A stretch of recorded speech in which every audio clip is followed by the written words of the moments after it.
Hi everyone, my name is Charlie and today I would like to talk about the books that I read in June 2014.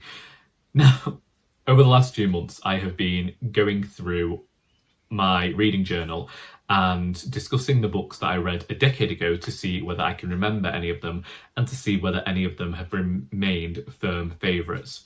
I have looked ahead at June and I know that we have one book that has remained on my shelves and I tell everybody to go and read, but we'll get to that when we get to it.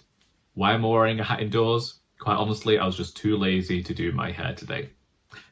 So, firstly, I have A Pocketful of Rye by Agatha Christie.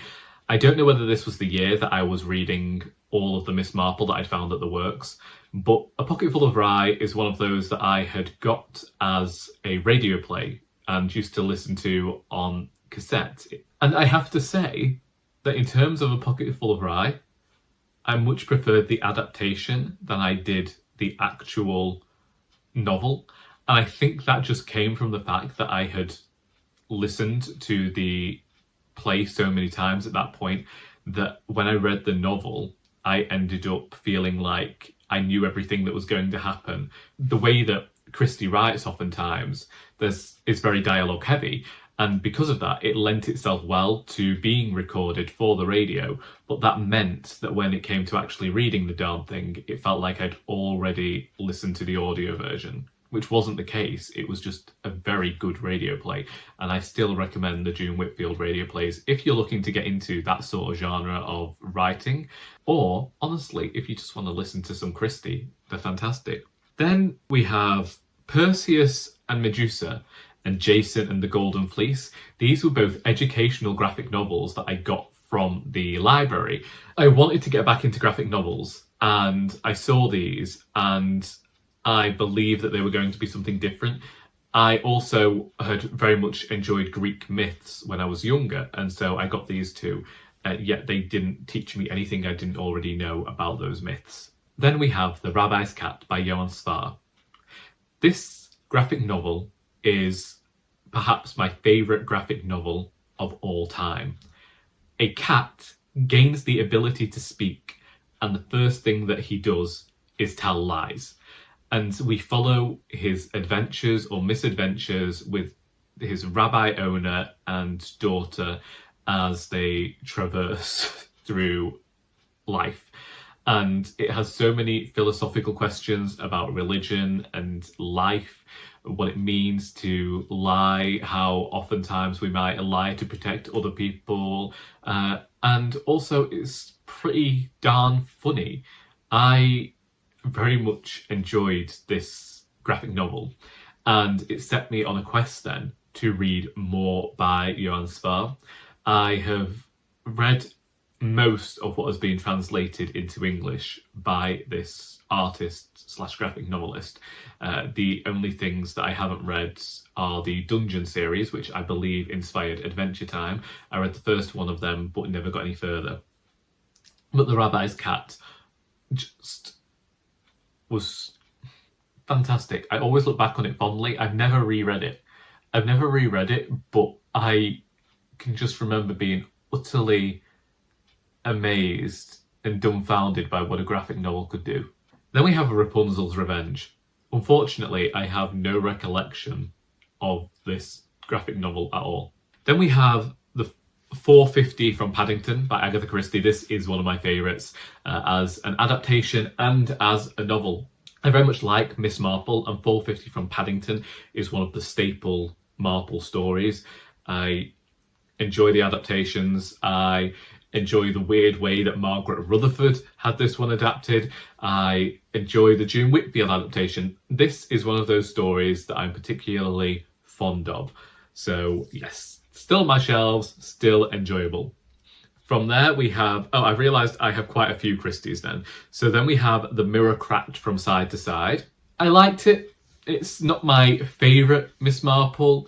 I like the novel more than I like the adaptation of the novel. I have seen the Angela Lansbury version. I saw the one with Julia Mackenzie at the weekend, and I much prefer the book to them. As much as I remember the story, and it's the one that sticks with me, and I know the killer and I know the twist and all of that. It's not necessarily one when I think about Christie and where to recommend people start that I think, yes, let's go with this book. Then we have A Caribbean Mystery. I do not like A Caribbean Mystery, and I do not like the sequel to it, Nemesis. Nemesis has a line in it that I won't repeat here, but when I read that line, I actually did not read Agatha Christie for a very long time after reading that line, because I was stunned that she had included it, and it really put me off reading her for quite a while after that. But we also had At Bertram's Hotel. It turns out that I read 3 Agatha Christie's on the same day here.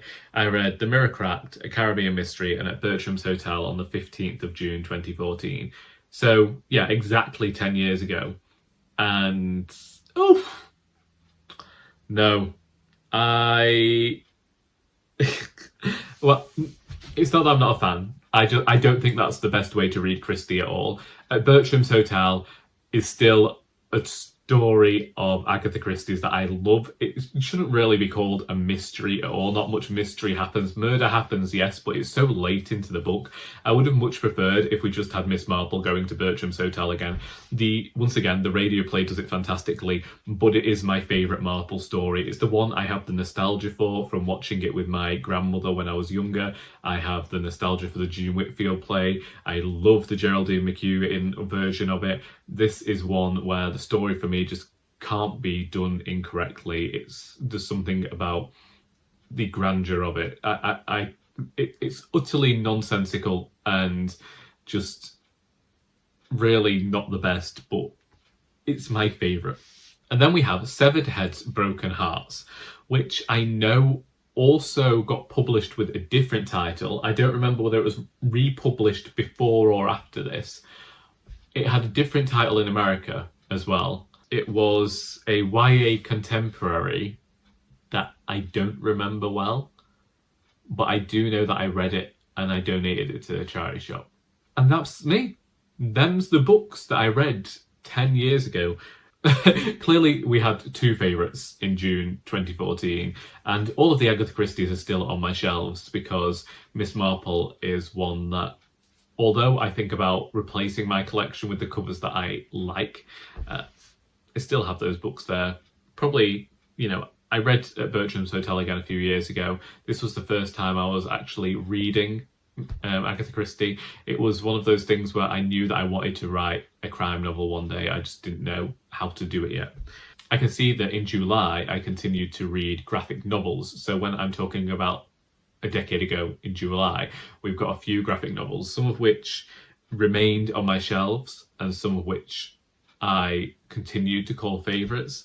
And then we have some who are from series that I always meant to continue and never did. But we will get to them next month. If you've read any of the books that I've mentioned here and would like to discuss them, then please feel free to do so in the comments. I hope that you have enjoyed this video, because until next time, that is all.